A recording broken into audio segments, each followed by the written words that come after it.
went to college to do a play, a big musical play with an orchestra. 89 people were in the cast. And it was Bye Bye Birdie, which would have been a big Broadway hit, a motion picture, hit records. And I did that. The newspaper put my picture on the front page of the newspaper 3 times. And I told you the story about my brother-in-law came in one day. He says, Billy, I haven't seen your picture in the paper this week. Are you losing your popularity? I said, well, I got 3 weeks in a row of front page pictures. And then they started closing the rehearsals because I'd had the only rock and roll song in the show. And whenever I did it with a rhythm group. And the girls started hollering and screaming. So they decided to close off the thing. And we put it on. It was the biggest production the college had ever done. We did it at Callaway Auditorium, which is a big auditorium in LaGrange, sponsored by the Callaways who had the meals down there. And I was a big star in LaGrange for a while time. Then I went on a levee to Vietnam. And the first unit they put me in was the 82nd Airborne, and I wasn't airborne. I was infantry, but not airborne. So then they moved me to the 4th Infantry Division in Pleiku. And I stayed there the whole year. I got wounded a couple of times.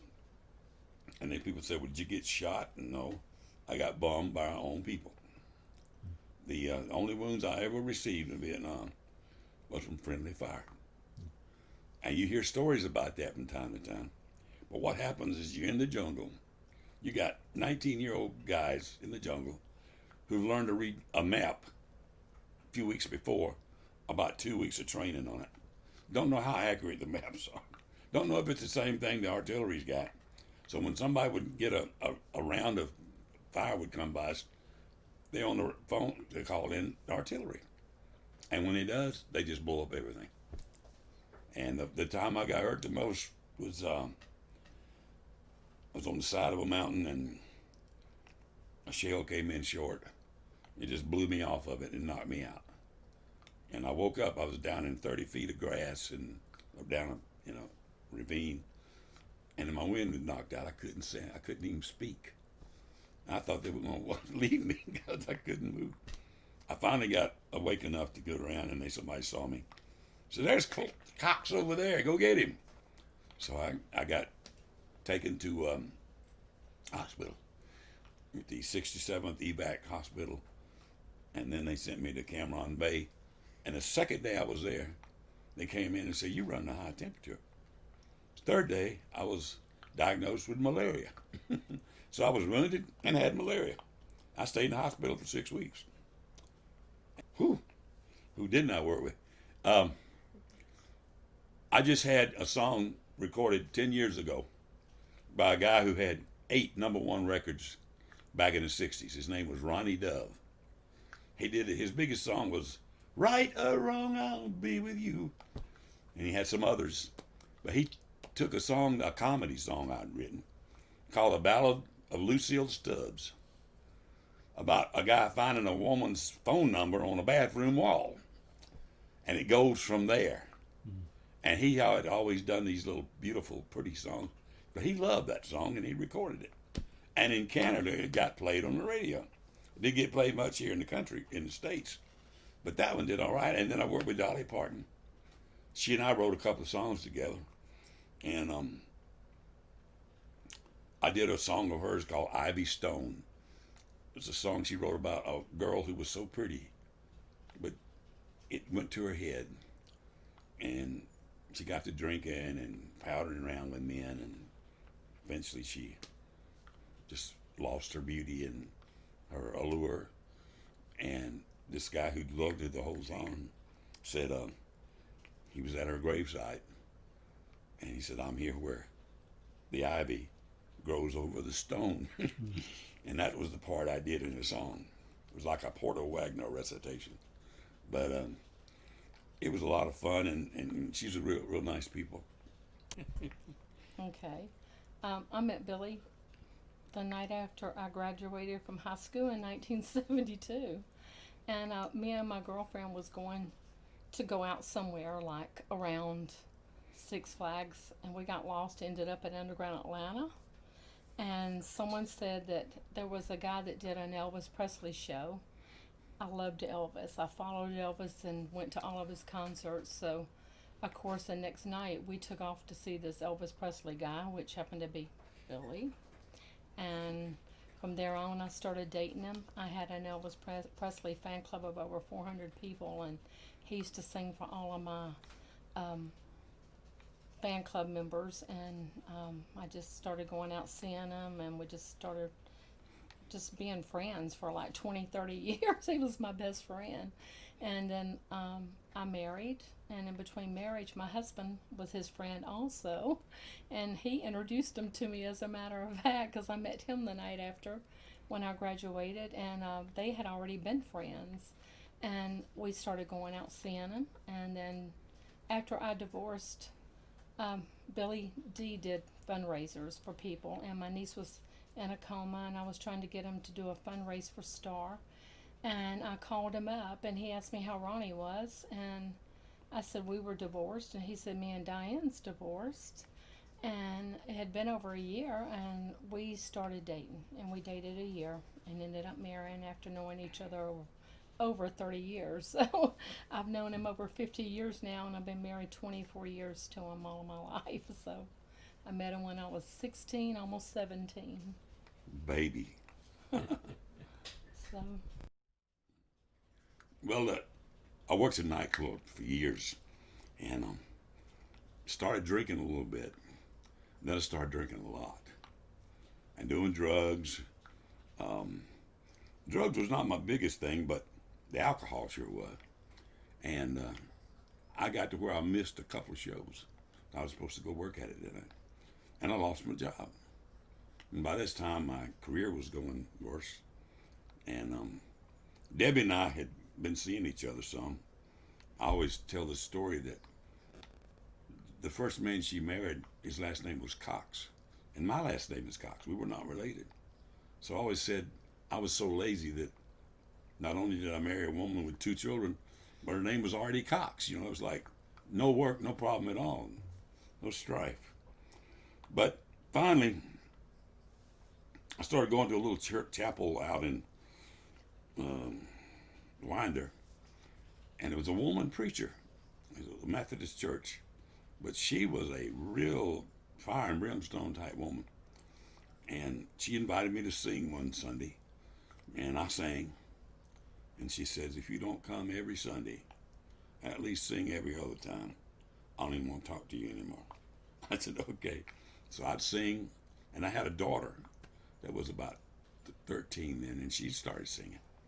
So I got her to do it, singing. And when I saw my daughter singing and hearing the praises of God, it just all fit together.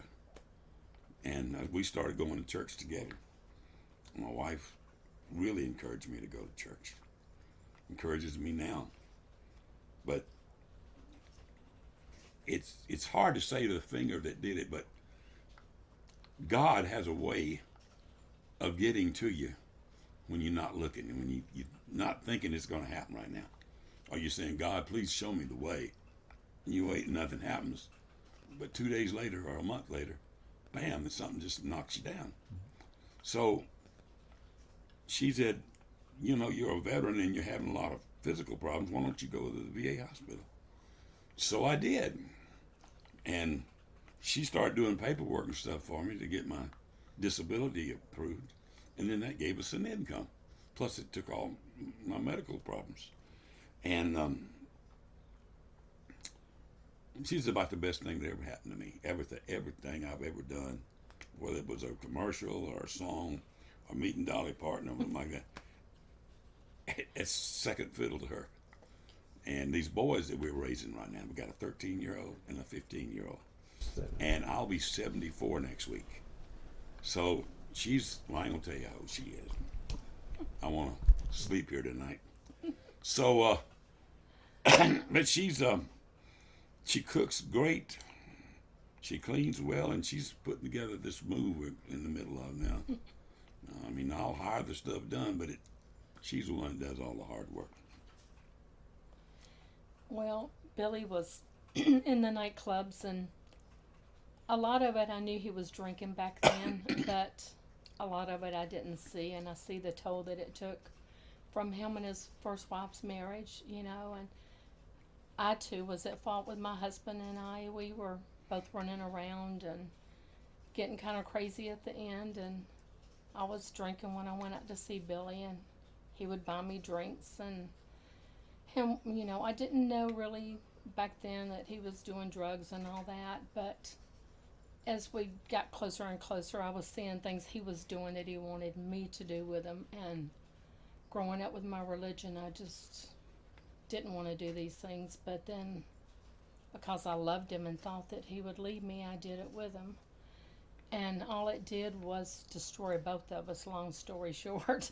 It totally tore our world apart, and we ended up separating. I went to my mom and dad's and stayed 6 months. He went to his kid's house, and then we finally decided to try again and got back together and got us a place, and that's when we found our angels at New Life Fellowship, Suki and Bill Barker. And there was an angel that did the food pantry that started praying with us, and Billy just fell in love with. And the more we went, the more he leaned toward God, and then he started singing in church.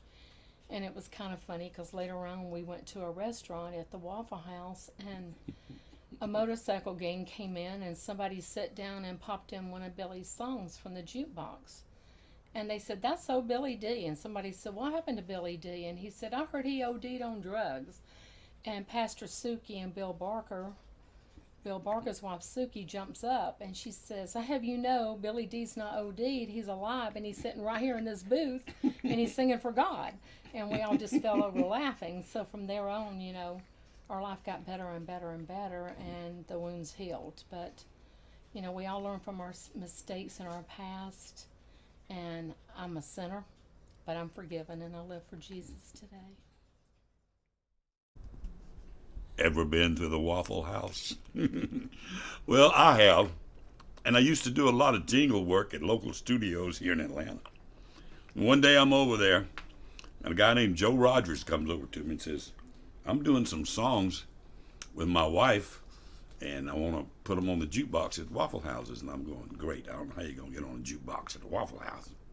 But turned out he was her husband, and she was my friend because we had done jingles together for years. So the first records they put on the Waffle House jukeboxes were her and me and Blue Miller. And I can't remember the name of the other guy, but we had about 3 or 4 different songs in there, and I still got 3 or 4 songs on the Waffle House. So if you ever go in the Waffle House, go play something on the jukebox. Look for Billy Dee Cox. I don't make any money on them anymore, but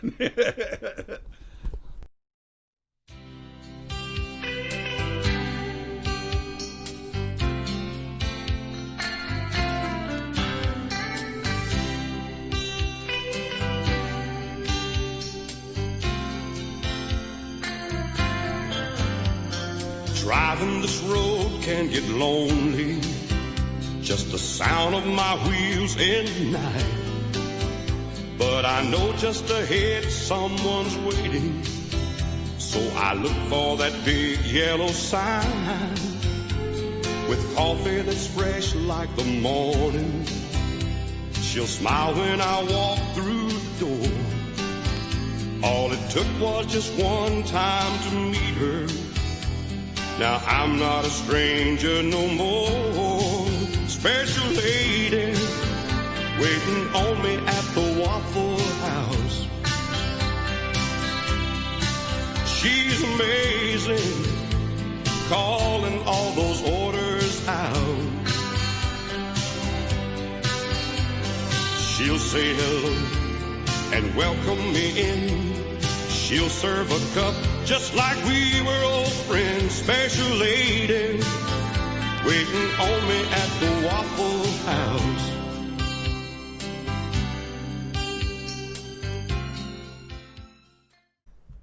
God loves me in spite of everything I do.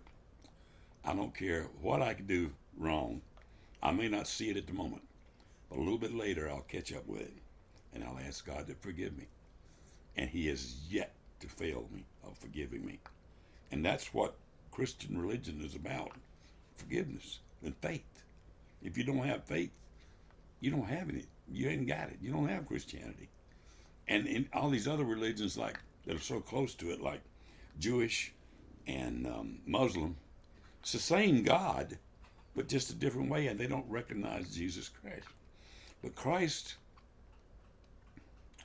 was born of a virgin with a great story, and then healed people, fed multitudes, gave all of us another chance at life. And that means life more abundantly. So without Christ, I don't have anything. I go to, even with the pandemic going on, and we hadn't started 6 o'clock service back, but I go to Wednesday night Bible study, and I'm going to start going back on Sunday too. But I just believe God is, he's my co-pilot. So anyway, those programs you worked on, I worked with you on, you gave me time to learn something, which I didn't. When you get 74 years old, it's really hard to do scripts or remember right where you are or what your voice tone is. And microphones are different when you're using the lapel mics and stuff as opposed to a handheld mic. And but I sat out there and watched every night we rehearsed when you had the Last Supper scene with the shroud all around it that made it look like it was the place, and the people dressed. Our, I guess they were, what were those people? Deacons? Yes. A lot of them were. The deacons in the church looked just like the picture of Jesus. When I sat there and watched it, I was in awe. And the pastor was the same way. We just said, like, God, you believe this? And when we got through, we had a lot of people that came, and a lot of people loved the show.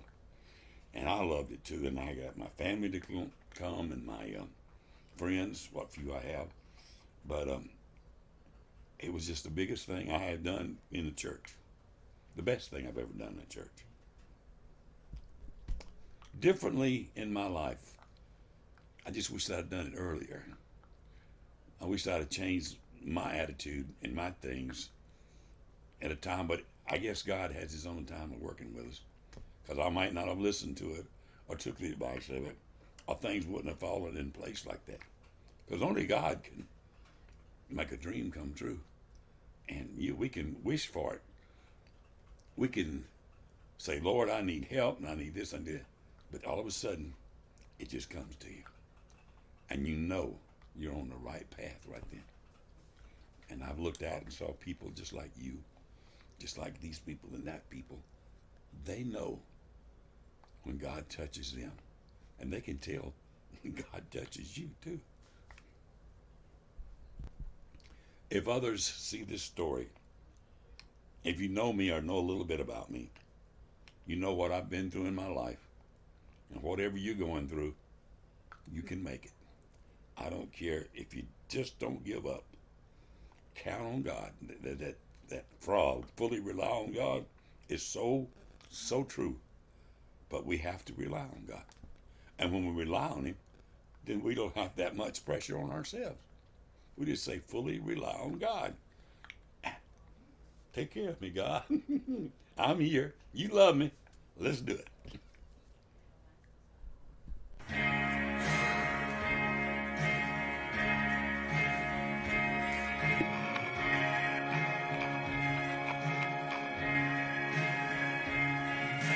Footprints in the sand, he held me in his hand. He gave me strength to face the coming day. But I looked all alone, fight the devil on my own. Someday I'll understand. Footprints in the sand.